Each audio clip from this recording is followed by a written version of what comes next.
Yeah, absolutely. Credit to them. They're sitting on top of the ladder. They're playing great basketball, and we didn't have answers at all for them tonight. Offensively, we thought we had a plan with Cartwright, but we wasn't good enough. He was great. Menenga's had some games against us where he's been really good, and I thought that that 1-5 pick and roll with those two early in the game, we didn't get our coverages right, and that we were a little bit scared and didn't trust what we wanted to do, and that's what it felt like a little bit all night. We just got a little worried about our guy, or was the coverage going to be successful? And we've been great all year at doing what we said we were going to do, and guarding the paint's been one of the best in the league right now. But I don't know. You look along this box score and you see 66% from the field, and 70% in the paint and 60 from three, and just look at all these numbers and you say we were just really bad defensively, and that doesn't allow us to play at the pace we want to play at the offensive end. But they gave us an absolute lesson in how to screen tonight, and they were really good at it and super disciplined in the way they played. Was the plan to like a bit of ball denial from PJC and try and keep it out of his hands? And how did he bust that open? Like obviously, like you said, with the screening and that, but was it obviously his speed as well? Yeah, you want to try and take it out of his hands in the full court if we could. We did it a couple of times, but he's so quick and he just able to find a way to get back to it. In the ball screen, it's he didn't shoot threes tonight. He got layups or he got his mid-range shot, and as much as we scouted it, we weren't good enough to take it away tonight. That's your biggest loss as a coach. Is that an alarm bells moment for you, or is this one of those ones you go, geez, that was a stinker, and obviously you learn from it and move on? How do you kind of view that now moving forward? Yeah, and I talk about the defensive end.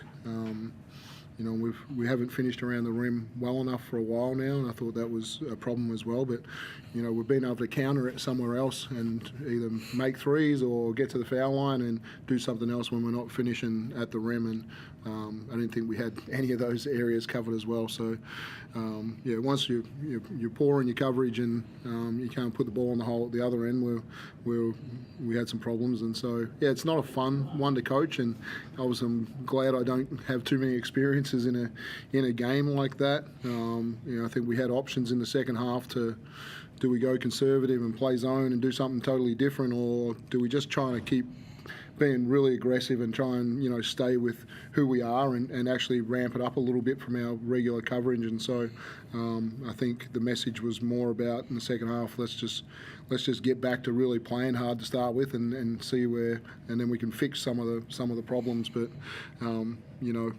19 second chance points to 0 when we actually have more offensive rebounds. Like there's an element of just not competing at the highest level tonight.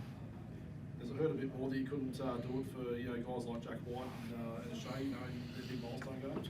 Yeah, I think we've normally been good in milestone games. We know Melbourne culture. It's a fun night for our fans to come out, and I thought we've played well in this game, leading into a public holiday, and we just didn't give them anything to cheer about tonight, which is disappointing.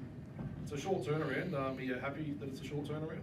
Absolutely. It'll be a brutal review tomorrow, and I'm sure our boys will own it, and we'll own it as coaches as well. The mistakes that we made, and then we step on the floor and we start thinking about Brisbane. One positive was Flynn playing out the game well. Finishing with a career high, I believe, 20 points. Yeah, he's been good this last month. He's been great, and so he was the best offensive weapon that we had out on the floor tonight, and he kept staying confident, shooting the basketball right to the end. Obviously, Flynn was a tough day for the boys, tough night for the boys. How did you manage to personally stay involved in the game and stay focused? Just tight huddles, daily holding us accountable, and whoever's out there, we kind of just told ourselves, no matter what the score is, we got to compete, we got to play basketball the right way, play how we play. We weren't playing Melbourne United basketball, so that was just the focus in our huddles there. and obviously personal pride for yourself. You've put some really good games together the last couple of weeks. So is that something you take pride in? Yeah, like every time just stepping on the floor, trying to be consistent, trying to be the best player I am, and then also trying to build connection with the team. And then, yeah, tonight we just couldn't get it done as a team. So, yeah. Flynn, is there anything different for you when you play against the Rakers? Like obviously, from your home country playing against New Zealand, and they talk a little bit about being underrated and that sort of thing. Do you kind of think about that or see that? I don't really think about that. I kind of just see like every NBL game, if we win, lose, we're always trying to win. But every loss is going to feel the same, whether it be by 2 points or by 30 points. So, and no matter the opponent, you never want to lose to anyone, especially us being from representing Melbourne United, So, yeah, nothing different. Just got to go back to the film, learn from it, grow from it, and keep taking steps forward. Luckily, we got a game against Brisbane in a couple of days, so looking to lock in on that and then bounce back. Dean, you've coached New Zealand before.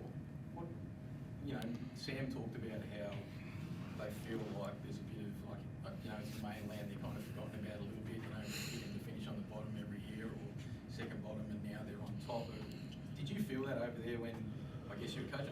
Obviously you're very successful over there, but is that something, are we sort of writing them off at our own peril over here a bit? Yeah, obviously the COVID years were really tough for them as a club and different things, but they're starting to bounce back. And